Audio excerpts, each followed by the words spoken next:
HHDG.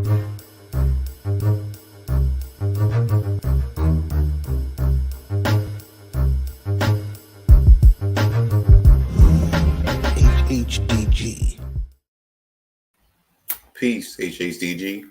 We are on another episode of HHDG Media, the podcast.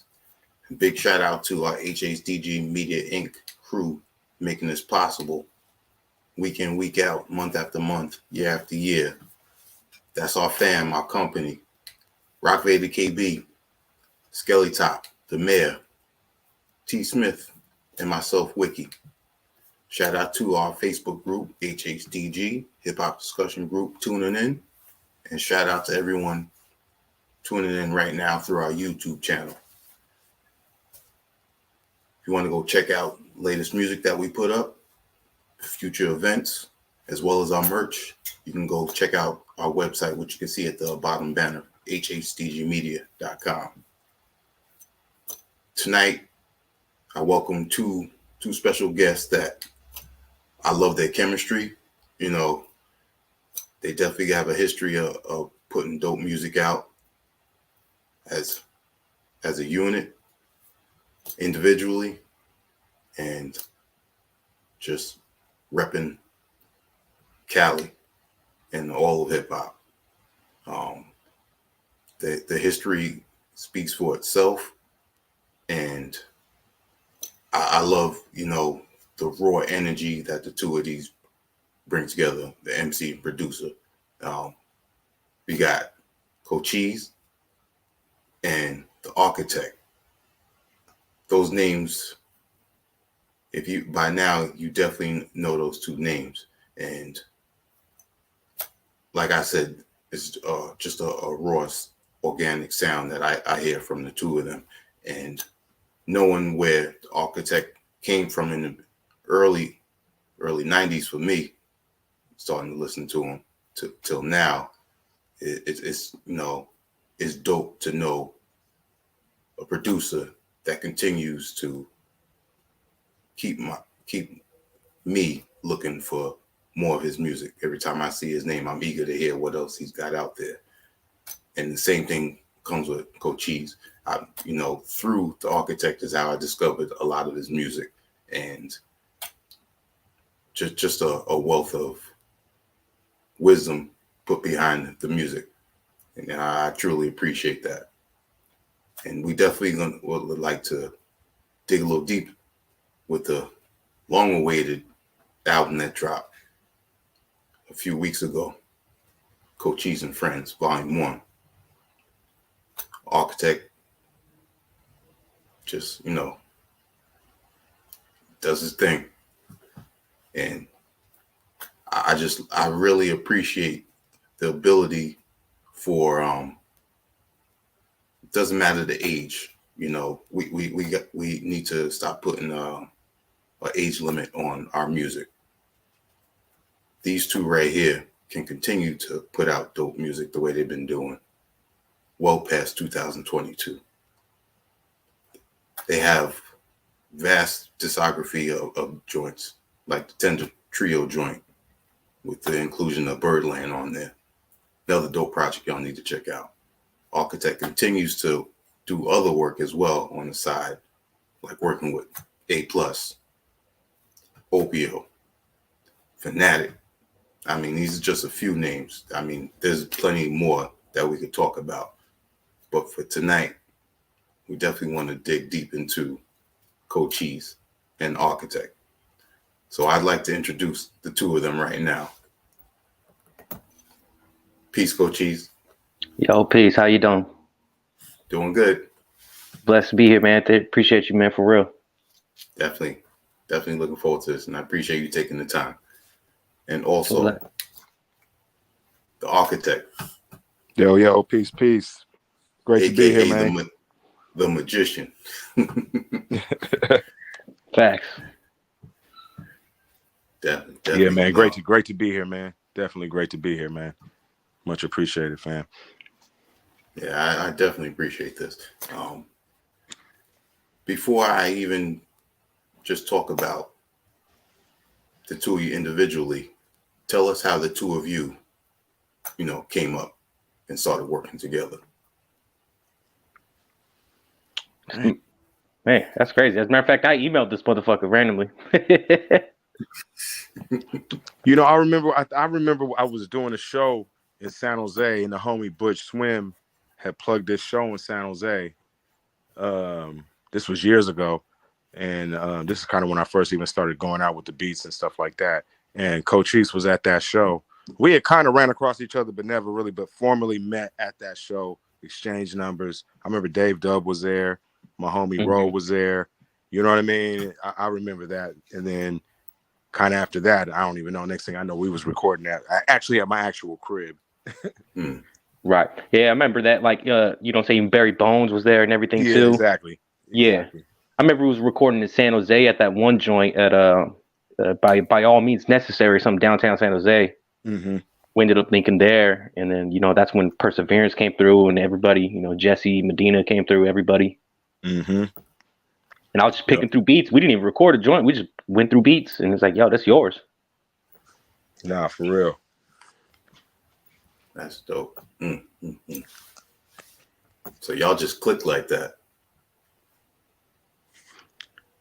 Yeah, man, pretty much. You know what I mean? Like, the way I see it, if you can get on my beats and hold your own, you know what I mean, then we most likely gonna be on the right vibe. You know what I'm saying? And he got on my shit. I was like, oh shit, okay.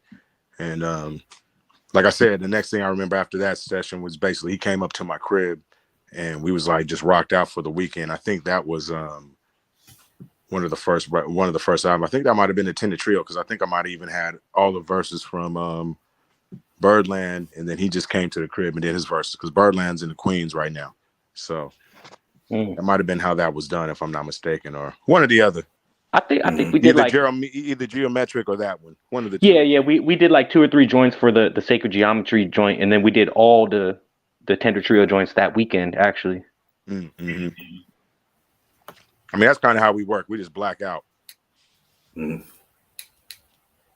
Yeah, when I listen to your project, it sounds like y'all just have a session, and then y'all are zoned in, and that's what the fans get. Absolutely. Yep.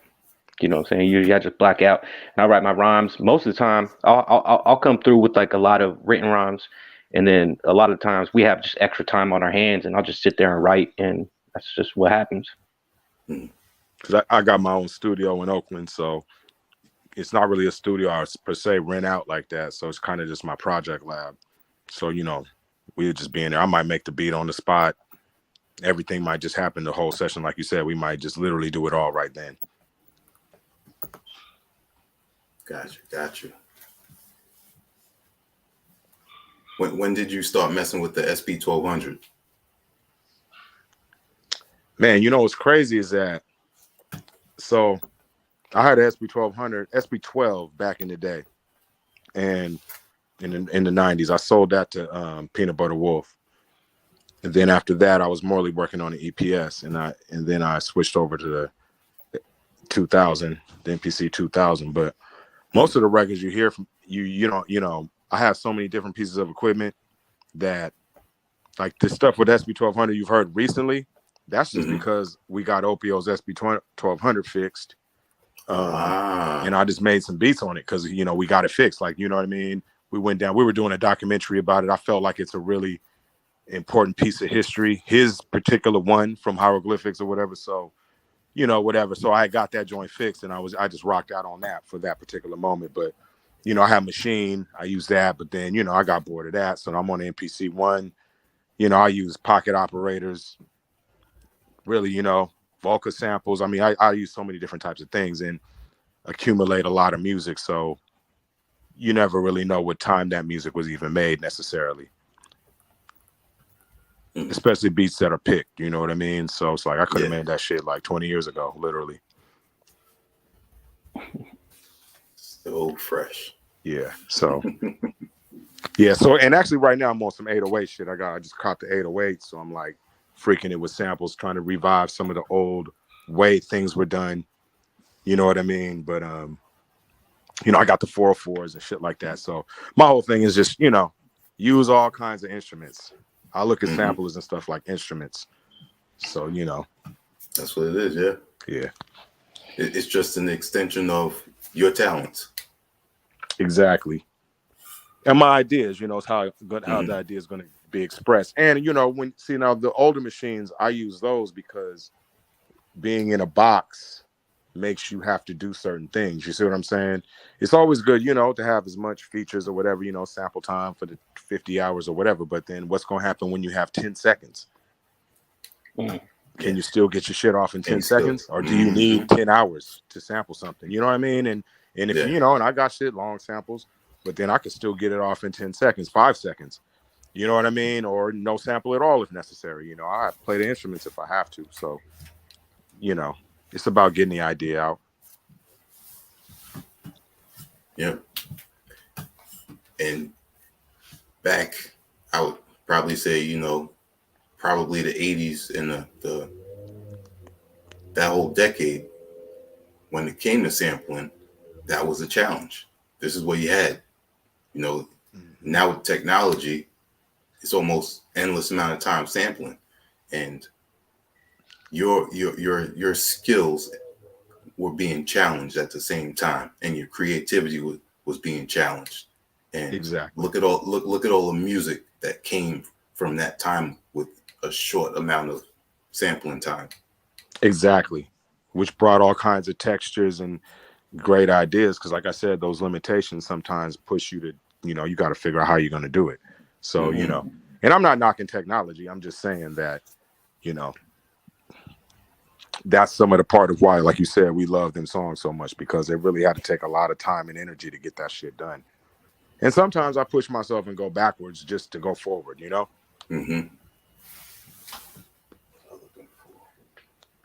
Yeah, man.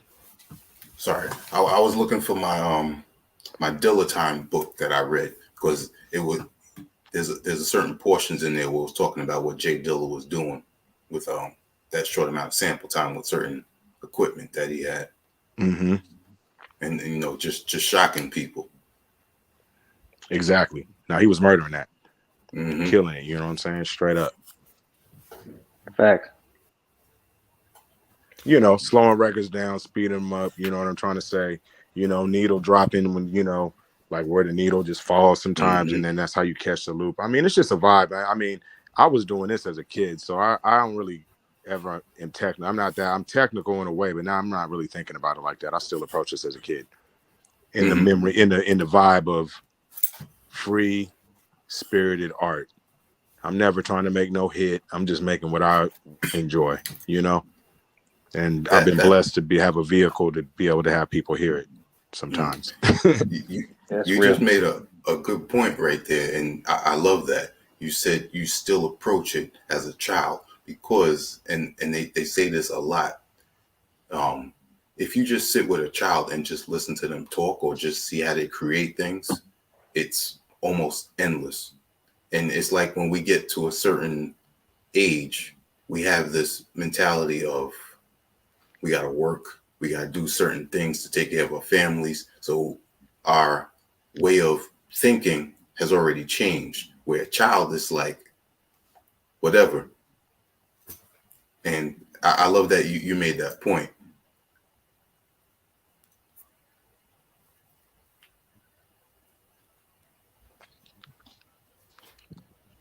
Oh, you heard me? No, sorry, you kind of cut on that last part. Oh, sorry. No, I was saying that creativity as a child, when we get older. Definitely. I mean, that's how you keep it universal in its own right. You know what I mean? That's what I'm saying, even about having different instruments and just doing different things, man. It's like, once you think that's when you don't know nothing, man.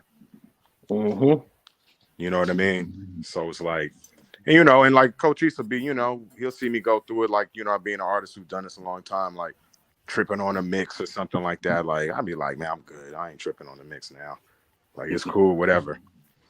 You know what I'm saying? Because there was a time when it was like that, when I had a 4-track and I wasn't, I didn't need to be in a 58-track million studio and this, that, and the third and this, that, you know what I mean? Just to get my stuff off. So I just try to really get more and more back to that and keep it like that, especially when you're dealing with, younger artists. Me and Cochise probably like, quite a few years apart in all reality, you know?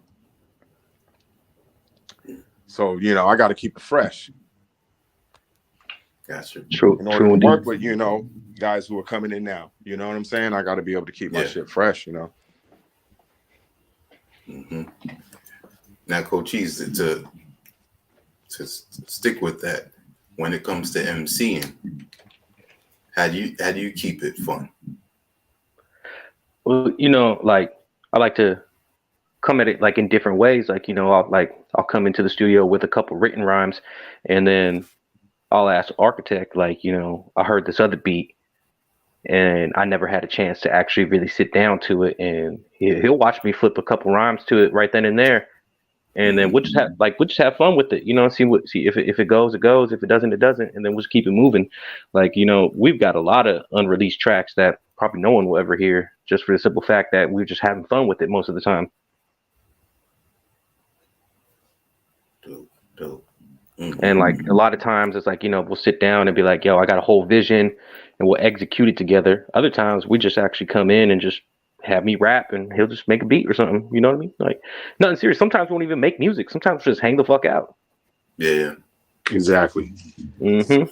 You know, it's like recording the vibe, you know what I'm saying? And, you know, just the whole energy of the moment, you know what I mean? That's a big part of what I do also, and how I really try to work with people, you know what I'm saying? We might be having a conversation about some shit, you never know, and then all of a sudden, it's not necessarily even in the rap, but you could feel that like intense energy if it was something intense or whatever it was, you know what I'm saying? So all of that process goes into, you know, into the recording of the song, you know.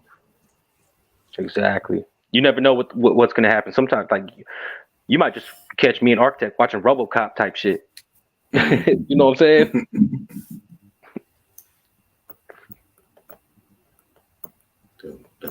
Facts. You mentioned before the interview started, Persevere. Yeah, Persevere, man. That's my man's right there. Yeah, that's the homie. Medina. Yes, sir. Mm-hmm. You know what I mean? I've worked with him from like, you know, I've known him from probably like when he was like in maybe 6th or 7th grade, you know what I'm saying? Like, wow. I went to elementary school, or I'm sorry, I guess a junior high with his sister. And, you know, I knew Charisma. We all kind of lived in the same area. And then, you know, we all knew Peanut Butter Wolf, and we ended up on Stone Soul Records all together and all that stuff, you know? Yeah, because I remember on that Fraudulent album, he's on, like, I think it was like the next to the last track on there. Yeah, yep. Wow. You know, he has like, you know, one of the, I think maybe the 3rd single on Stone's Throw. This Oblivion or something like that. Like I produced that. Doze did the cover, you know, so we got our little history, you know, in the Bay. You know what I mean?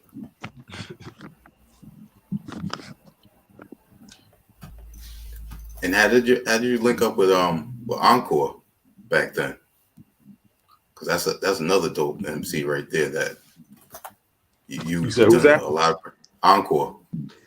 I went to high school with Encore. He lived in the same city. I'm from a city named Milpitas. And, you know, we had a lot of dope shit come out. Cut Master Kirk, he produced this group called Red, Black, and Green that came out of there. Charisma came out of there. This group, Mad Face, came out of there. Obviously, myself, Homeless Derelicts came out of there. Well, the rapper was from Richmond, but we did it all through me, the production guy, and Milpitas or whatever. But long story short, man, yeah, most of these are people I grew up with, literally. Like his father knew my father, you know what I'm saying? Like, you know, I just knew Encore for forever. That's dope. Yeah, you know, he was actually spitting rhymes. You know, we all link up or whatever. You know, be burning one in the car or whatever. And one day he came by the crib and he, you know, just started, you know, back then anybody would freestyle, you know, I'll be playing beats or whatever. And he started freestyle. I was like, damn, bro, you need to rap. You know what I'm saying? And, you know, I was like, man, because he had the voice and everything, you know what I'm saying? And then from then, I'm sure he had raps in the cut, you know what I mean, or whatever. But then from then, you know what I'm saying, we just started working, you know, and we knew each other anyways. I just didn't know that he rapped that good. You know what I'm saying? But we knew we went to high school, everything. So it was kind of crazy. Yeah, man. Hell yeah. First project I think I remember with you together is probably the Geometric EP. Yeah. Oh, that Sacred Geometry joint. Yeah, that's one of my favorite ones we did.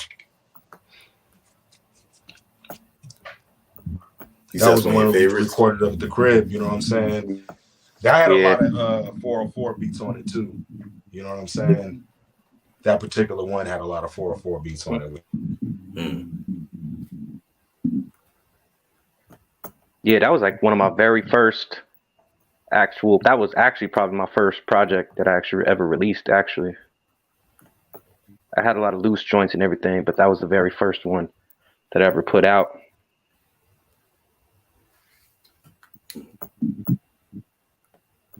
What was that? That was about 2017, 2016, somewhere around there. Yeah. Sounds about right. I just had my first kid around that time. Yep. Yeah, man.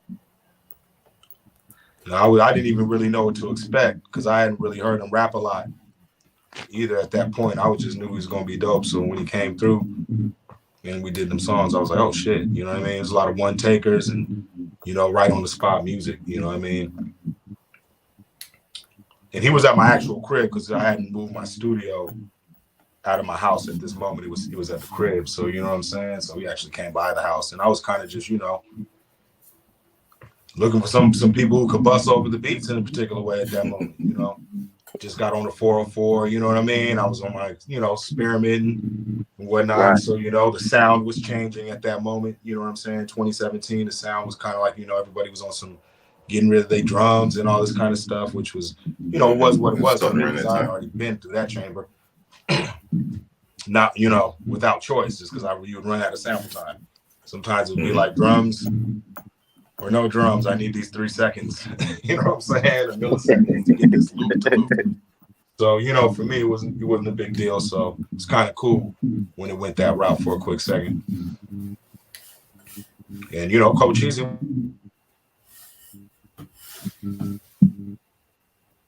Say that again.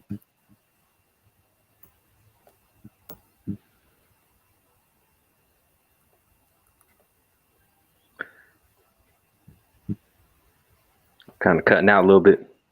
Yeah. Oh, where, yeah.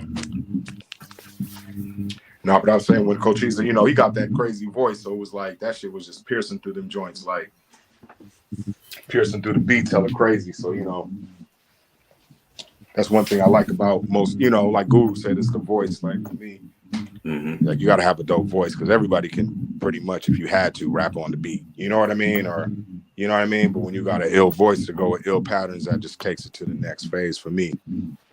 Absolutely. Appreciate that, man, for real. A lot of people are going to remember not just the lyrics, but the delivery and the voice. And around that time, there was another project that you dropped, The Architect, that stuck out to me. That was Soy and Green, your instrumental project. Oh, right. Wow. Interesting. Yeah. I feel like people didn't get that one the way, you know what I mean? But yeah, that was you know, that was machine. That was like a lot of machine beats on the Soil and Green thing. Yeah, man.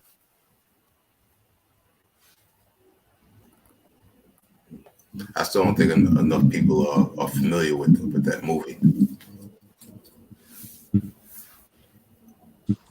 Sorry, y'all. I'm in a weird service area, I guess. Okay. I was saying, I still don't think a lot of people are familiar with the movie, and if they are, the meaning that came with that movie. Yeah, that was the whole point of it, right? Was like to kind of, you seen the cover, right? Like just touching that whole thing. That's kind of how ill the world, like, the world is getting. Like, we're really close. Like, if you've seen the movie, right? You'd be like, damn, we close to some crazy shit like that. Mm-hmm. I don't want to give a spoiler. Excuse me.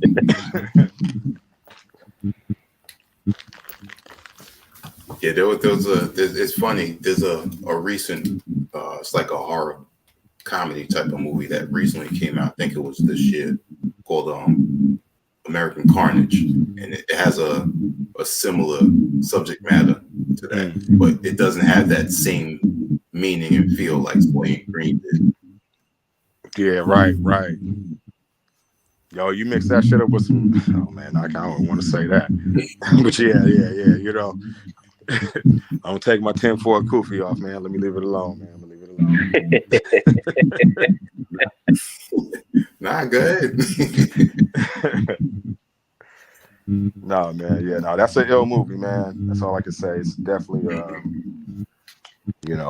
what's the other one with Rodney Ryder Piper, the wrestler dude? Remember that one? This ain't ain't like that, but it's on that level. They live. Yeah, it's on that type of stuff, It's funny. It's funny you brought that up. I like going. There's a website called Rip Deep Apparel, and they have certain types of T-shirts that are created by independent creators, and they're only up there for maybe, I think, 24, 72 hours. Like the first day it might be like $14. The next day it goes up like another $5, and then after that it's gone. But just give me a second. There's a T-shirt I just bought that I bought it because it reminded me of that movie.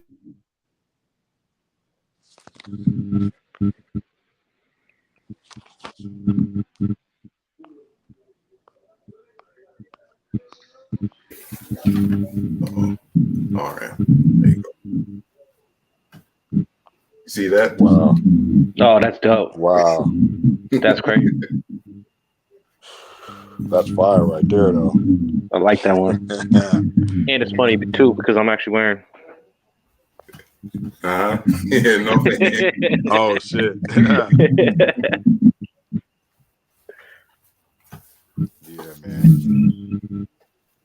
That's dope. Well, you remember when when they was counting all the bodies for the for the vid and all that? Remember when all that was going on? Mm-hmm. That's what I'm saying. Some shit like that. You know what I'm saying? That shit was going in a hamburger, son. Like, yo, like shit like that. Like some craziness. Like what was happening to all those people supposedly, Like you should go check that. People should go check that movie, man. That's my perspective on it, at least. Yeah. That's real talk. Yeah. Put them joints in burgers and stuff. You know what I mean? Like madness. But yeah, man.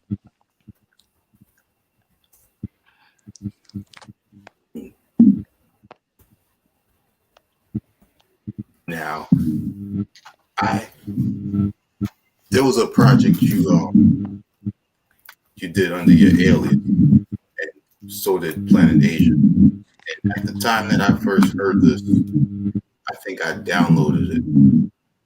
It was officially released, and I kept looking for it because I think I lost my download when I had a virus on one of my older computers, and I never found it. There'll be certain tracks here and there on YouTube years later, but then I think it was 2019 it finally came out in physical.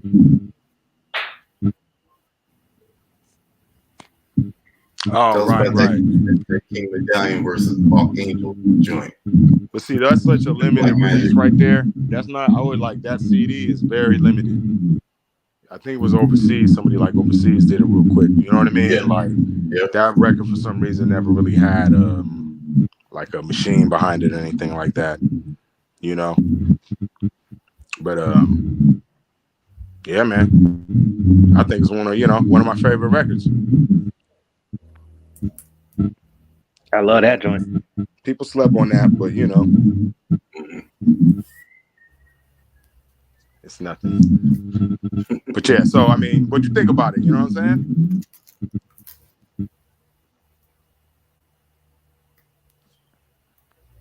Yo, can y'all hear me? Yeah. Yeah, I said, what did you think about that record? Because that wasn't like a normal Planet Asia record, or even my normal approach to a record. We kind of went not at all in another space with that, I was gonna say it felt experimental. It had a sci-fi feel, but yet very conscious at the same time. Yeah, definitely. I'll be out some Delbert Blair little clips on that joint. You know what I'm saying? Mm-hmm. Like that was, it's funny though. I got to keep it real. Like that's kind of I think when we did, I would be a little bit pre-YouTube, or at least for me.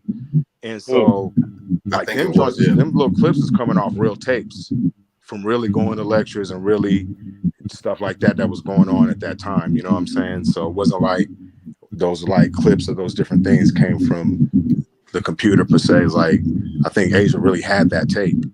You know what I'm saying? So it was just a whole interesting thing, even to see the conscious community, what they did with the whole thing later, because I was like, oh damn, that's what this was all. You know what I mean?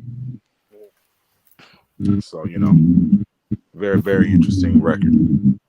Yeah, that shit was great. I remember when I was actually the first time I heard it, I was with you and Fanatic. We was in the whip, and it was like when you first re-released it back on Bandcamp and everything. Yeah, that's the 4000. That whole record's the MPC 4000. See, I'll be knowing the equipment I use on the different records. You know what I'm saying? Like all of that, every top to bottom, 4000. Nice. Yeah, that was pretty good one. I like that. I normally don't listen to my shits after I do them. You know what I'm saying? Like until like years later. You know what I'm saying? I don't know. It's just a thing. I guess because I'm hearing it so much while I'm putting it together. You know what I mean? That ear fatigue or something on it.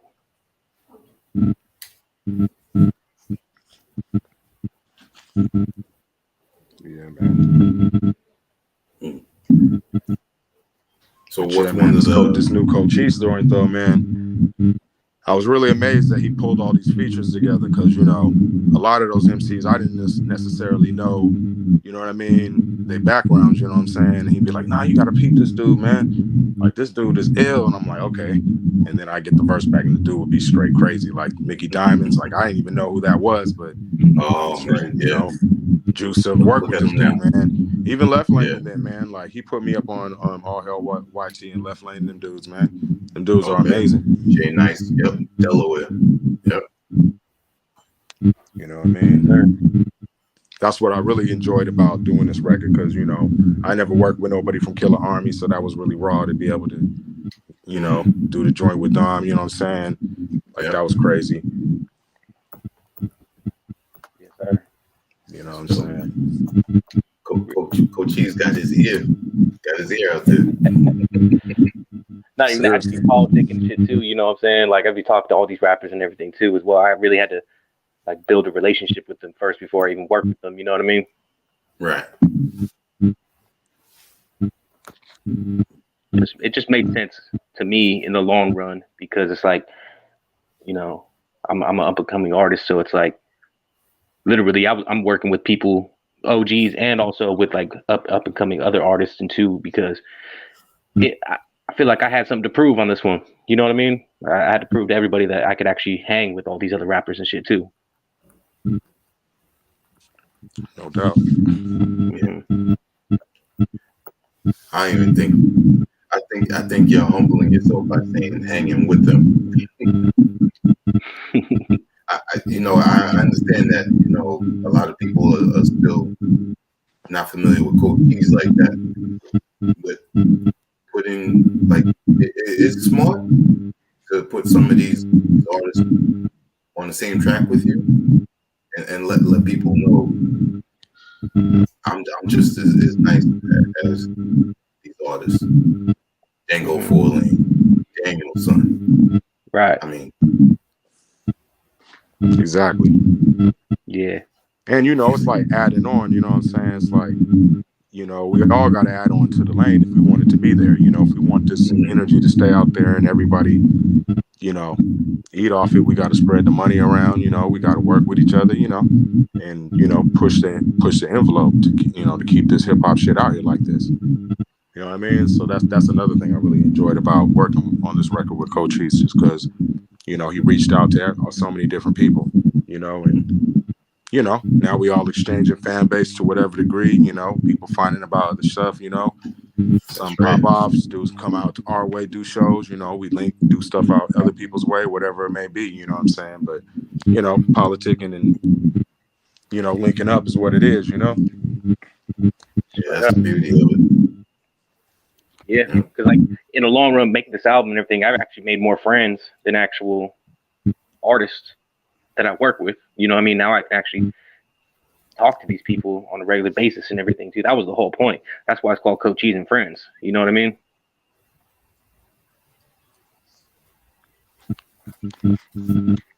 No, real talk, man. Mm-hmm. I was just chopping it up with K Burns earlier today. Shout out to K Burns. Shout out to K Burns. Yeah, for real. You know what I'm saying? We about to start cooking up. GCM. Yes, sir.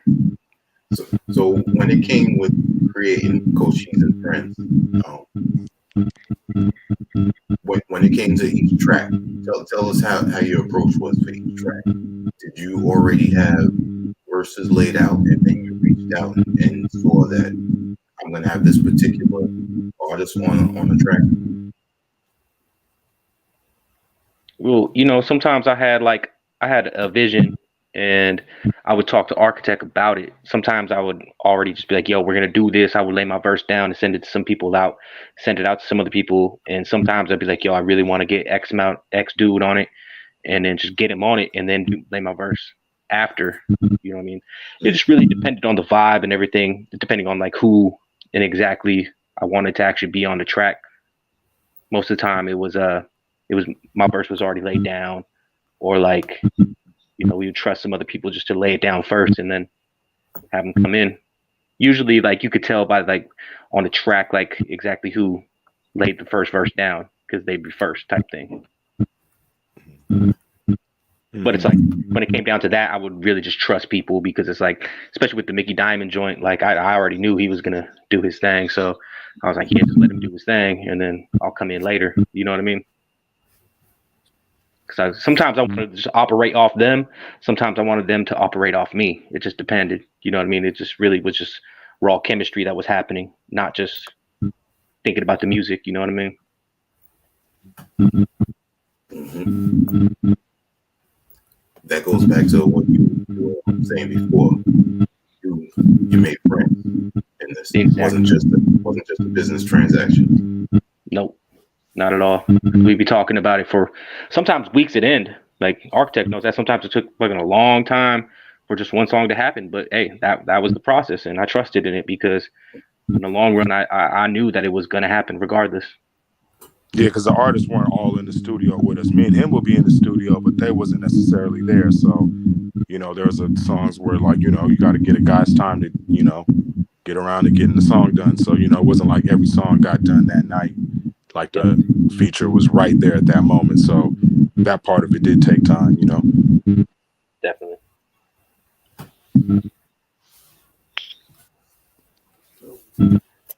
So how long did it take to create this album?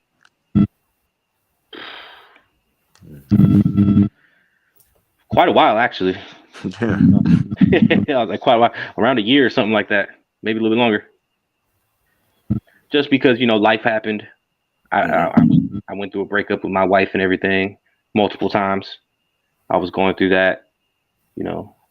We all had stuff happening. Architect had a kid. I had a kid. I broke up with my wife. I moved out. All this, there was a lot of things that happened. So it took a long time to actually curate it. But, in the long run, once we had all the tracks done, we were like, yo, this is it. This is it. And then I had some of my friends that I met up with recently, some of the lo-fi cats like SideQuest and Telly McLean, put them on board to give us remixes and all this other shit. So it worked out in the long run. It worked out perfectly. stay focused on it. And like I said, man, the reality also is, man, like I said, the features took a little time to get them back. Facts. You know what I mean? In the midst of all the life stuff, it's like, you know what I mean? People did them in good timing, but I'm just saying, you got 10 songs, if everybody take a month, that's, you know, they didn't all get them the same day, then that's, you know, Right. time it takes just to get, you know, give people time to write their verse and get to the lab and record it or whatever the case. Some people's joints came right back, but, you know. Yeah, everybody's work ethic's different. Some of that super raw took a little time to cook, I guess. You know what I'm saying? Took a little longer for them to cook, you know. Right. Yeah, man. But overall, like I said, man, it was definitely dope to hear all these different cats. Who, like I said, I didn't necessarily hear all these guys before, you know. And to hear some of them, you know, like I said, I'm a fan of them now, you know.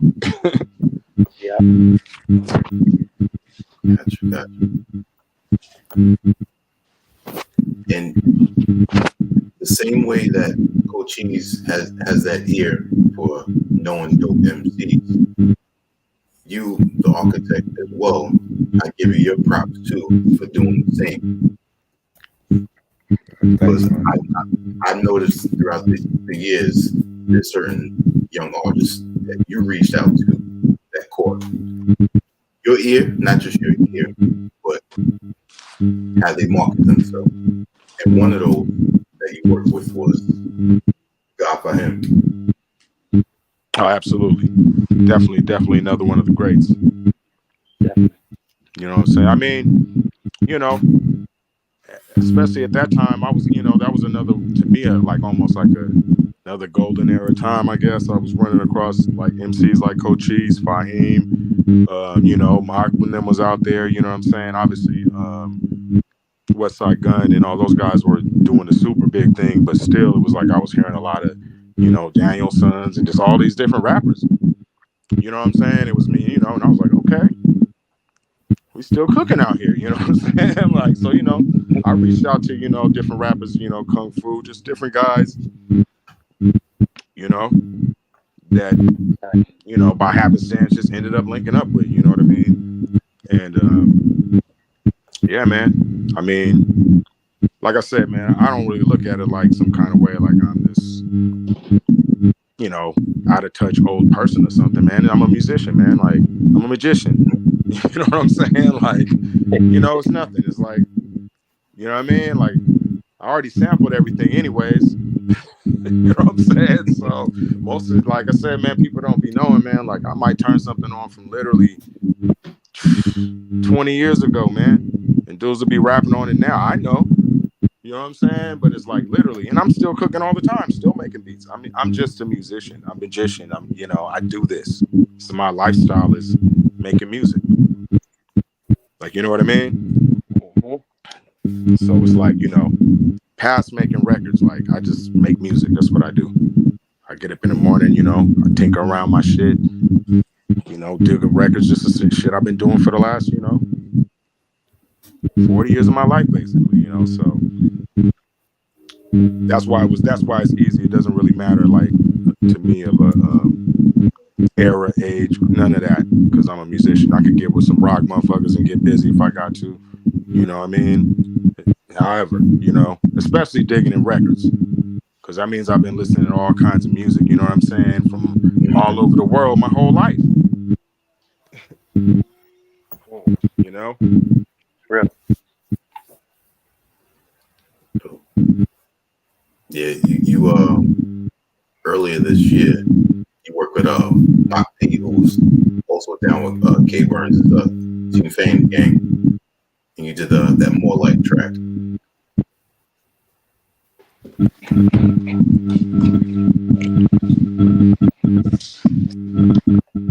Sorry, I think I might have lost y'all for a second.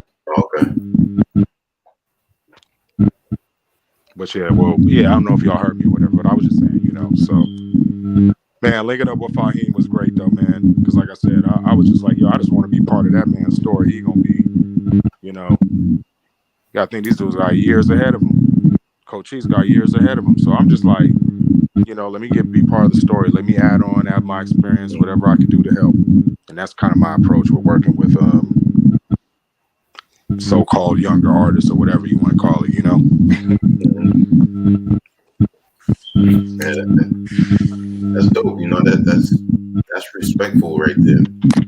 In the midst of how it's still always portrayed that, like you were saying, the older artist or the older producer, and just the fact that when you hear them, you probably get a certain type of excitement the same way I do when I listen to them. I listen to the older artists, I listen to the newer artists, and I get that same feeling. You know, it makes me want to replay that track again. It makes me want to see what else they have out there if I'm not too familiar with them. And you know, that concept is only in our music. You know what I'm saying? Like, we the only ones that care about that. Like, nobody else gives a damn about that, man. That doesn't even like add up in the other genres of music. Like, motherfuckers is starting old in other genres of music. You know what I'm saying? Like, dudes is coming out at 50. I'm just saying, like, you know, so you know, I was just like, you know, I've been on, you know, looking at Kraftwerk. I was, you know, I've been listening to their stuff or whatever lately, just in that lane. I was like, look what they've been up to. What is this about? Whatever, right? I go look and see some concert, man. These dudes are like 80 years old. It look like 60 years old. They got their light suits on. They getting busy, man. Like, I don't understand why they want. Like I said, I'm an artist, man. So I don't understand this idea of like. So what is the age limit? Somebody give me what is it? What's the mark? Somebody tell me what the mark is. I don't think. When are you actually old as an artist? Because when you say it, right, mad dudes is gonna be like, oh, I'm old. You know what I mean? I mean, bruh, I got dudes that is 35 years old talking to me, talking about, man, these older heads. I'm like, my nigga, you old. You 35, my dude. You're old. Yeah. You talking to me about some old people and you 35. You 28. You old, my G. Like, when I was young, man, we was driving at 16. And I stay up longer than all y'all guys, man. I just drove from Montana, man. Come on, man. Y'all kids be sleeping. Kids be tired. No, I'm joking. I'm talking yang now. But I'm just saying, dude, like, seriously, like, what is the mark of old? Like, come on, guys. Yeah, that's true. Yeah. You know, come on, Drake has got to be in it. Drake and Lil Wayne and them got to be in their 30s. Old. They old. Come on, man. They old, right? Straight up. And they dope. But you can't be like they young men. I mean, or, you know, I'm just saying, man, like, man, you old when you 18. Ask your parents.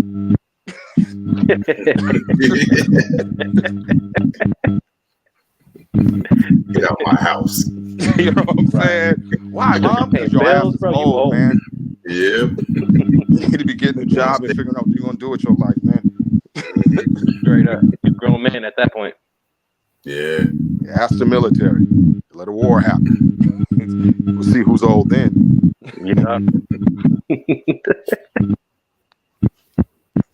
No, seriously though, but you know, and I understand that, you know, we still in reality. I understand that, you know, you have these age differences or whatever the case, but like I said, Quincy Jones wasn't saying that, and he made Thriller with Michael Jackson. You know what I'm saying? Though, yeah. I'm just using a great producer, respected. Nobody was calling him old and shit. Like, that's insane, man. Yeah, that's crazy. Right. And I still feel mainstream is pushing it to be that way too. They always mention it. I'm looking for fresh new talent, and they're referring to younger people. So it's like they're putting that age limit right there. But that's Willie Lynch. Mm-hmm. You see what I'm saying? So, you know, once again, so that's why I said that's why they are old people or so-called whatever, more mature people getting signed in other genres of music. Facts. Nobody's like, there's violin music that comes out. Nobody's like, I need the hottest 15-year-old violinist. No one cares. They just want the most skilled violinist that can make the violin records that they need to sell to the violin people that listen to that stuff. You know what I'm saying? Like, it ain't opera. Think about that.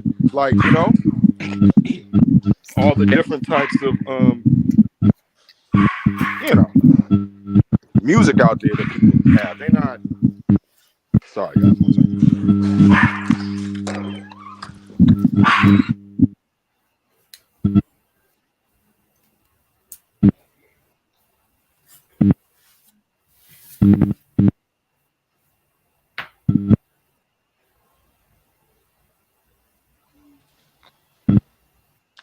Yeah.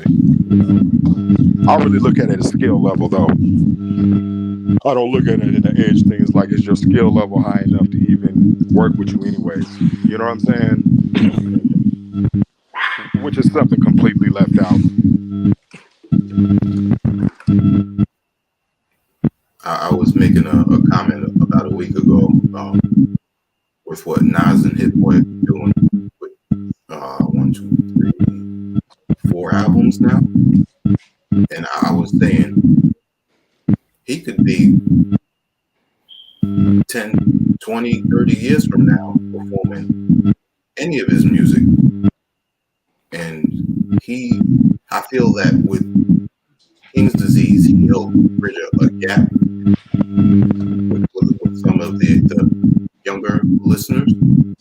And at the same time, that it is a chemistry that him and Hit Boy have that you don't necessarily notice too much from an artist that's been out for decades.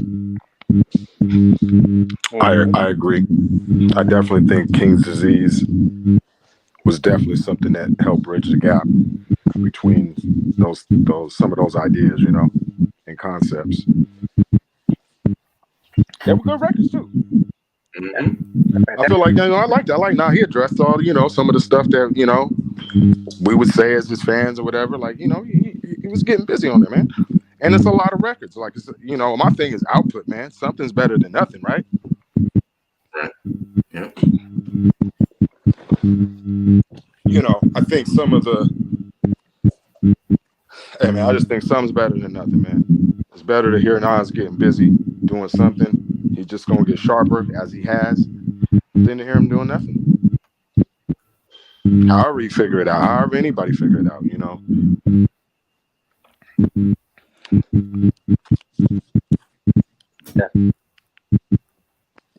Definitely. Like I said, I think the age thing only comes into play when it's about somebody ain't got enough skill to hang with that OG, and now all of a sudden, well, you old, you know what I'm saying? And, you know, that seems to be the only time I really hear about it, you know, is when somebody, you know, ain't really got enough skills or something ain't really there where they need to be, but now they mad at Nas because he's old. Okay, fine. He mad at Nas because he's old. Okay. Yeah, it doesn't make much sense to me. Yeah. And speaking on that, shout out to Cochise Rap and Domingo, who dropped a dope album last Friday. Oh, wow. Mm-hmm. Yeah. And Domingo, say that again. I mean, Domingo been dope too, though. Mm-hmm. Yeah, man. Cochise Rap with like probably one of my top 3 rappers of all time, anyway, too. So I'm kind of absolutely. I actually just did this remix record, man. I remixed a bunch of songs, and I remixed "Road to the Riches." Shit's fire, man. Y'all should peep it out. I'll send you a link. That's that TSOA joint. Yeah. Basically like a mix CD I got out with remake Big Daddy Kane. Just all the classics, the stuff we grew up on. Yeah. And, you know, it's my, I guess you could say, interpretation of what I would have heard it sounding like in them days to me. You know what I mean? So. Man, if they heard, I'm pretty sure most of them would like off the music, because that's what's my favorite of all time. And it's funny because it's like I was in the studio and shit most of the time when you were mixing them and shit too. So I heard all that shit. That's what's amazing. That Ego Trip track though, that one, that's one of my favorites. That's probably my favorite one, honestly. Oh yeah. Which one is it? Ego Trip. But who is it? De La Soul joint, the Ego Trip joint. De La Soul. Wow. Okay, so y'all really heard that shit. Yeah, that shit was crazy. Yeah, I was listening to it over the weekend. Wow. You know, like I said, when those type of amazing things happen, bro, and it's almost like, you know, I'm just a vehicle for it to happen. And I just kind of fall back and I enjoy that. Like, you know, like not even as if it luckily came together. You know what I mean? And originally, those joints were for the party, right? Yeah, initially I made all the songs to mix because I do parties, you know, I go out and spin my beats or whatever. So, you know, I spin these remixes at the party, but then I just was like, yo, these shits is cool. So let me just put them out so people can actually, you know, listen to them and shit. So based on what you just said, you get a lot of people asking you about those tracks when you spin them at the parties. You know, it's more like, well, no, I put little clips on the internet, and people was kind of like, "Yo, what's up with these songs? You know, where can I hear them at?" So that's really where that came from. At the party, people just be dancing. You know what I mean? And that was kind of like, you know, one dope thing about it, right? Because I mean, the beats is like, you know, it's my style. You know what I'm saying? So it's still my same boom, you know, my boom bap or however I'd approach it, hip hop. But because of those songs were popular then, Jungle Brothers was a popular group when they were out. Tribe Called Quest was rocking when they were out. You see what I'm saying? So the energy they have, it's like, it just makes the shit work. People start dancing, man. And you know, it becomes more of a party and less of me just like playing beats, you know, and that's just one aspect when I'm on the road, what I'm trying to do. You know, you DJ all night. If you're a regular DJ, you're going to play them songs. You might play them songs anyways, but I'm just doing the same thing over my own music. So, yeah, you know. See, if I was at one of your parties and I know that song and then I hear that a whole new beat on it, my ears are just peaked up right now, and I'm like, after tonight, I got to hear that again. Right. Exactly. And a lot of times you won't even realize it till you already you halfway in the song singing, singing the lyrics. You know, you're like, oh, wait, this ain't the beat. You know what I'm saying? Like, you know. And, you know, that just keep you on your toes because, you know, I can't just put any beat. You know what I mean? Like, you know, you got to be on point with it. You know, you can't be having Big Daddy Kane just bumbling around on anything. That ain't going to work. Or you're going to look at, you know, it won't even sound good. It won't sound right. So, you know, you got to have your beat, got to be in the pocket. Like, you know, it was a whole thing to get it done.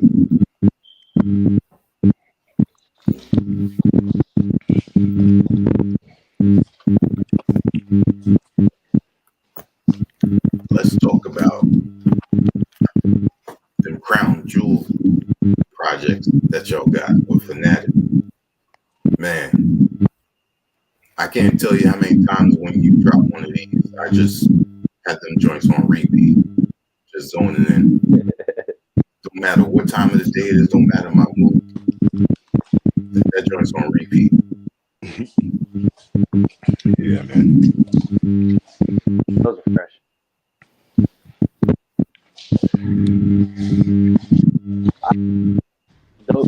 Those were actually coming out, or they were working on those when they were also working with Fanatic and Architect and Ferragamo were actually working on my first album and everything too. It was kind of like a little bit at the same time too during that time. And I got the beauty of actually hearing watching them make beats and everything and mix my album at the same time. It was a great thing to watch, honestly. Because during this recording of this album, we actually did drop another album, right? Yep. So we actually dropped something in between there. You know what I mean? But you know, we had to accumulate the you know, the feature songs or whatever. But yeah, we dropped something in between there.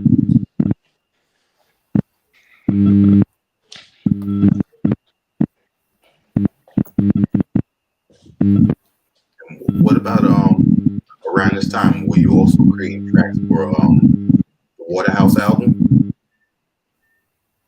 Yeah, that's the album I was doing. About? That's what we're talking about. Okay. Yeah, we're talking about the Waterhouse album. We was doing that simultaneously.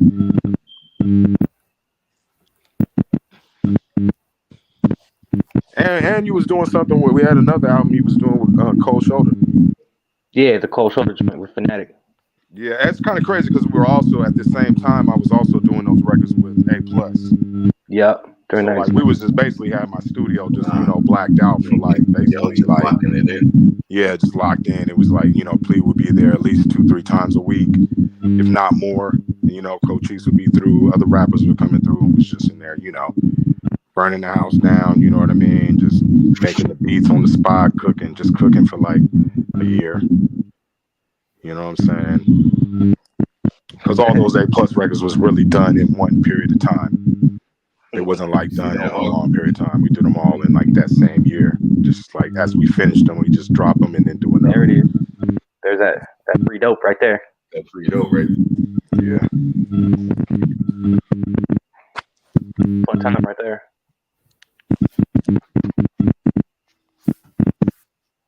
And I always forget that we got the Chris album with A+ and shit too. Yeah. So if you notice, Cochise is on those albums. Yeah. Because he was there. You know what I mean? Like we'd all be cooking right there on the spot, and he was there. So, you know, A+ would be like, "Yo, you gotta get on this shit." You know what I'm saying? So he's on those albums. Cool deal.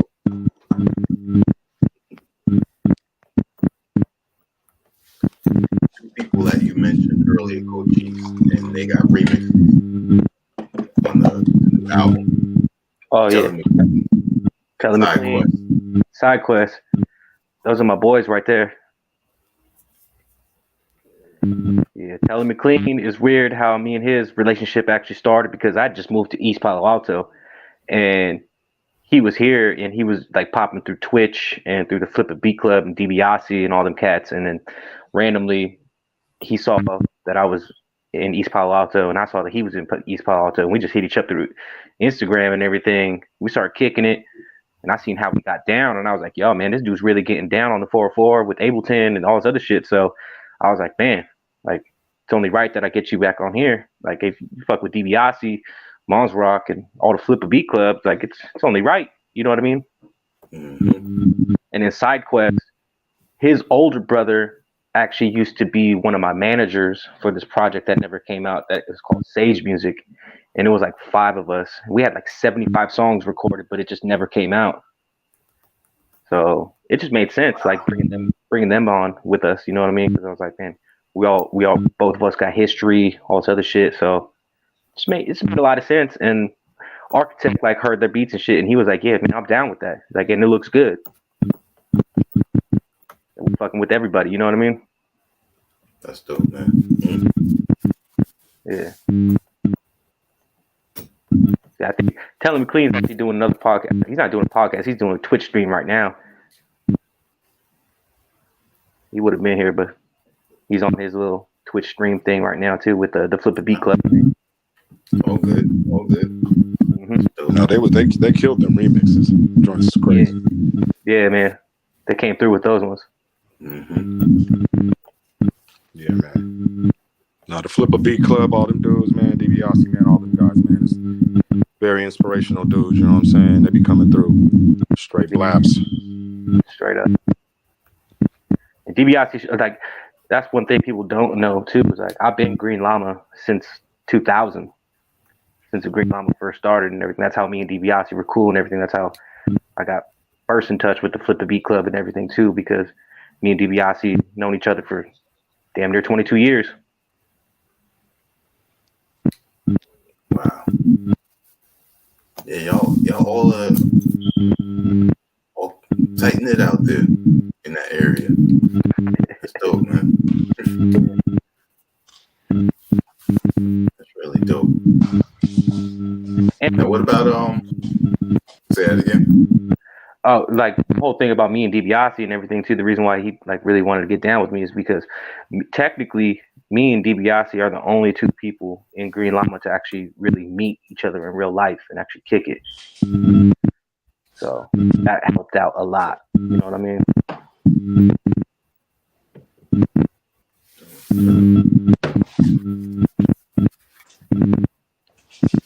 Yes, sir. One other person that I noticed is definitely in the circle of dropping some dope joints is Killer Cali. True. Kill Cali's the homie, man. I got this unreleased album with me, Cold Shoulder, and VHS. You know, that's dope. And Killer Cali come kick it with me multiple times and just hang out when I was living in San Francisco and everything too. So it was kind of weird because Architect was the one that actually got him on the Tender Trio album and everything too. and he was doing that Dragon's Blood album with him at the time too. So kind of just worked out perfectly. Yeah.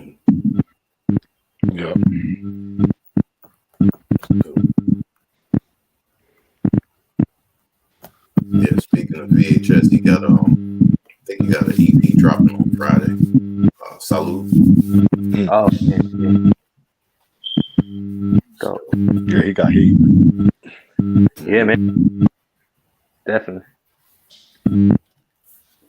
So, Cochise, what's your favorite thing to rhyme about? Just, my experiences, life. So I think it just really depends on exactly what I'm going through during that particular time. Sometimes it's the struggle. Sometimes it's like, knowledge of self. Sometimes it's wisdom. It just really depends on exactly what the vibe is or what time it is, because that's what I operate off of. Sometimes it's just pure hardcore rhyming. Sometimes it's straight up struggle shit. Sometimes it's my life. It just depending on whatever fits the mood is what my favorite thing to rhyme about is. I just like rhyming in general.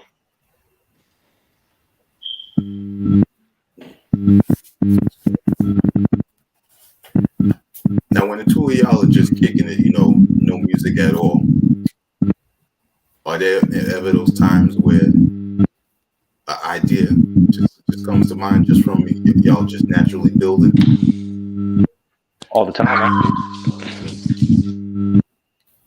Nah, like I said, that's generally how it happens.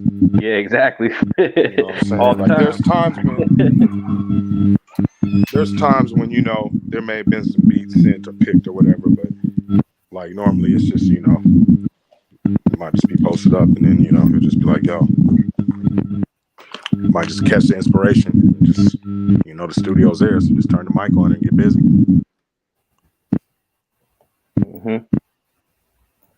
Like I said earlier, you know what I'm saying? You never know. You might catch me an architect watching RoboCop. You might catch us watching some hip hop documentaries, or even just listening to some knowledge shit. You know what I mean? Or even just talking. You never know. Shit, we could be getting drinks downtown. You know what I mean? But when we do, when the recording happens, it ain't like we gonna be recording for 8 hours or something. Like, oh, that shit's he's gonna bust his verse off, within the first couple takes, and song's gonna be done. You know what I mean? Generally. Absolutely. No, I've been in sessions with dudes who take hella hours to record. Like, you know what I mean? Like, I don't like that. I can't do that these days. I don't really like to work with people who do that.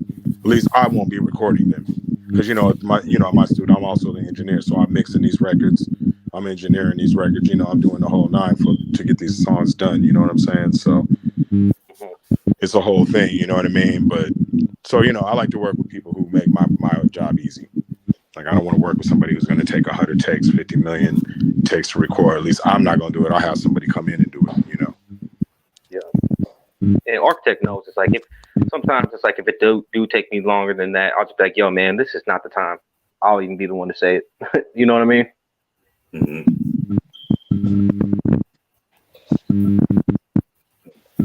Before I speak about Vulture's wisdom with OPO,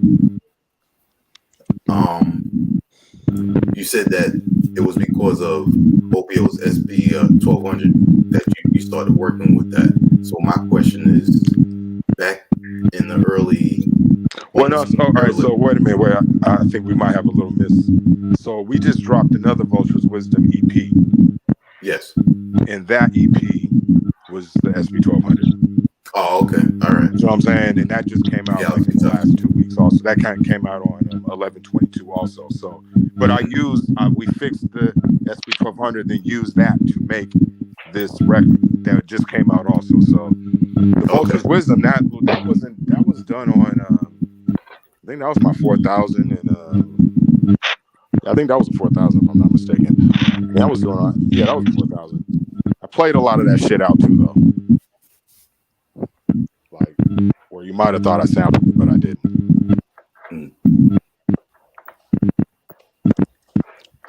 Yeah, my bad, man. My bad. No, that's all good.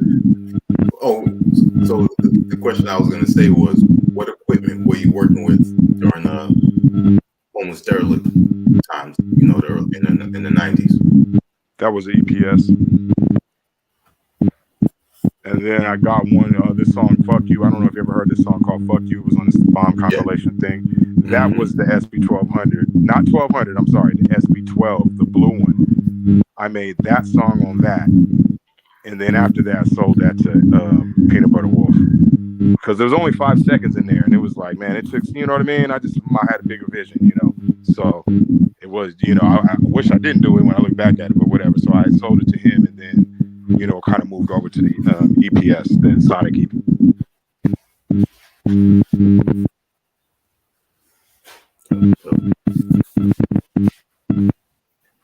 Now, for anyone that has listened to your projects with A+, and then your projects with OPO, they don't sound the same at all. The two projects with OPO? Yeah, and then the projects you did with A+, you know, they sound different. Yeah, definitely. Which, you know, I would say so. I mean, it was a different approach, working with different people. You know what I mean? Like, they're two different people, you know what I'm saying? A different time. I mean, that's like, you know, 10-year period of time, you know what I'm saying? From when I was doing the stuff with OPO at that moment to recording with A+ at the time we was doing it, which was like a year or two ago, you know what I'm saying? So, yeah.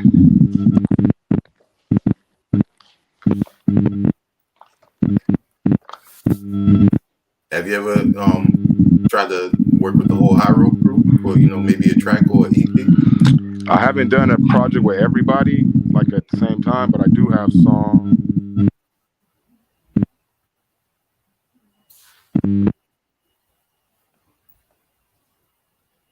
Maybe breaking up again.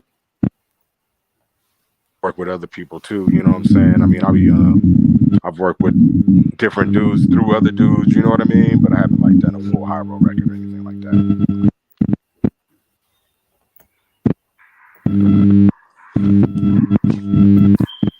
Cochise, with the new album, did everyone that you reached out to, are they all on the album, or is there some people that, you know, didn't get a chance to make it on there? Everybody's on there. There's like one or two people that didn't make it, just not in time, or just their timing wasn't right on their end.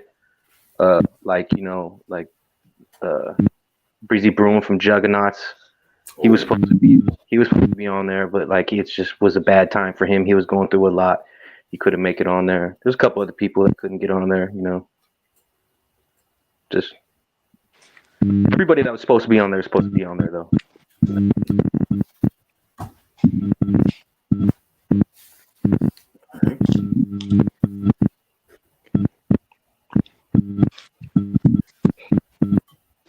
Before we got on, I was asking you, you know, how's the response been with the album? And you also just recently posted up that reaction video. So you know, just tell us a little bit about, you know, how you've been seeing it. You know, the album's dope, and you know, it's great to, you know, see people give that type of video based on it, as well as just people talking about it now. I'm checking and I see more and more people talking about the album now. Yeah, it took a little bit. Like, you know, I didn't expect an immediate response because, like, you know, we dropped it very discreetly at first through Paca, and then I dropped the deluxe version through Bandcamp, which had more songs on it than the actual drop with Paca. And now people are actually really starting to open up to it. I've been on more blogs, you know, working with you and everything right now. So a lot of people are actually really starting to give it up for it. Like, you know what I'm saying? Once people actually start hearing it, they got to give it up, because it's like that album is full of just a lot of underground rappers that are really popping right now. So it's hard to actually miss that. But also in the mix of there's just so much dope music coming out right now. It did get a little lost in the mix at first, But now that everybody is actually dropping projects and everything, and now all the other artists on the album are actually fully supporting it and getting a lot of good feedback from it. Mm-hmm.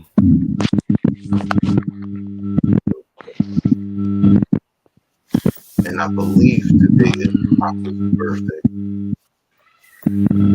Happy birthday to him. Say that again? No, I said I'm pretty sure today's Pac's birthday. So I'm saying happy birthday to Pac. Oh, damn! Happy birthday to Pac! Shout out to France and everything. Oh, Me wow. and Pac Happy birthday to Pac. years. That's crazy. Yeah, What's up? I've been rocking with him for years. Yeah. It's good to see dudes like that who, do it for the love, and you see him just excelling. He deserves that. Fact. Definitely deserves. Yeah. He put everybody on. Mm-hmm.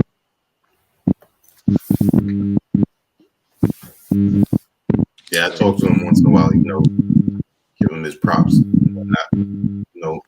Every once in a while we go back and forth with certain artists that we both are out there listening to. Dope. He definitely for the culture. I appreciate him. He's all about the culture, man. He put a lot of me in. You need guys like that, man, that curate things. Because like I said, dude got a good ear and he be curating some pretty cool stuff. So you just need people out there doing that. Definitely.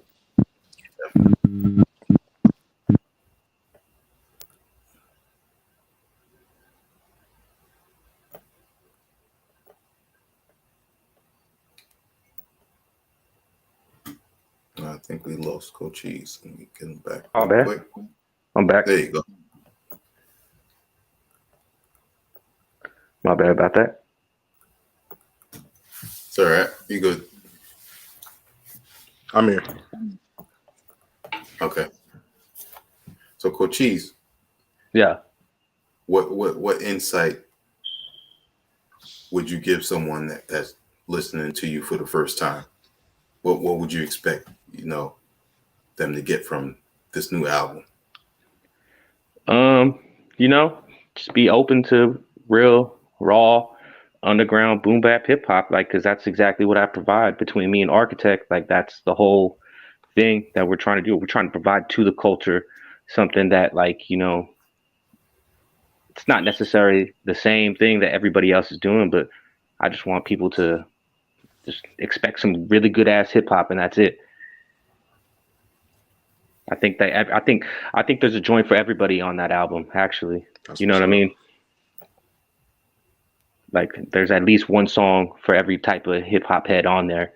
I truly believe there's some drumless joints, there's raw hip hop joints, there's some old school boom bap joints, there's epic joints, there's dreamy joints, there's even some lo-fi joints on there. You know what I mean? It's got something for everybody. So that's really what I was trying to do for the actual culture, was just provide something for everybody and let people know that, we're actually really, between me and Architect, we just really just like making music, and that's the whole point. It's just good music in general. Definitely shows. Absolutely. Yep. Mm-hmm. I wish more people had, that same organic feel and synergy the way the two of you do. And not just you, also Fanatic, Birdland. I mean, all of y'all, every time I hear the work being put out, it's you could tell it's genuine. Right. And that's the type of music that I always look forward to hearing. Definitely. I appreciate that, for real. Yeah, me too, bro. Definitely. Wow.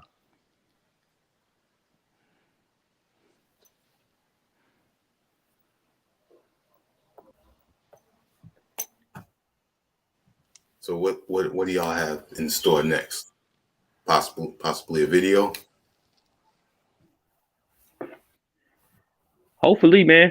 I was talking to Left Lane Didon not too long ago. He said he wants to do the music video. He wanted me to come down to LA to do it, but I told him straight up. I was like, the song's called San Francisco Sunsets. We gotta be in San Francisco to do it.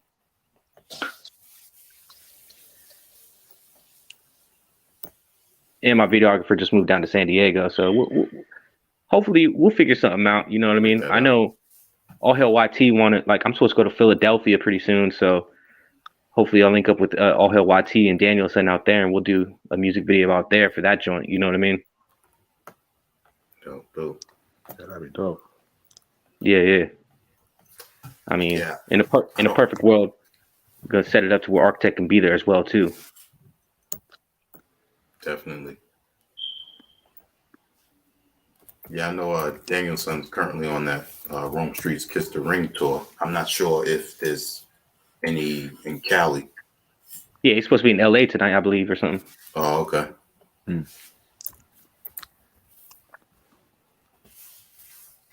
Okay. Dope. And also, important part of hip hop to me is physical copies. Right. Tell us about that, because as I support it, and I'll be receiving my copy as well. So, let the people know that they can also get physical copies of Cochise and Friends Volume 1. Yes, sir. And you can get physical copies. I'm actually sending out orders this week, and they come in 4 different variations of the cover. And especially for you, since you had us and everything, I got posters, because a lot of the songs on there were actually singles at first, and I have actual certain artwork for every single. So, I'll be shuffling certain posters for every single that comes with every order as well. And you never know, man. I might just have like a little cassette laying around from one of my old projects and everything too. I think I found one for you, which is going to be the side 1 with Jayster. So dope. Appreciate that. Yeah, no problem. Let the people know how they can get their copies. Yeah, you can just DM me on Instagram or email me. Anyway, I'll have them on Bandcamp very soon.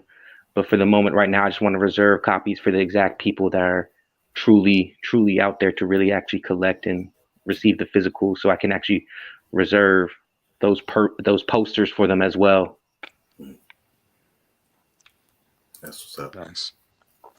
Dope. And it's crazy because the physical copies, they come with actual inserts of the variations of the covers too. So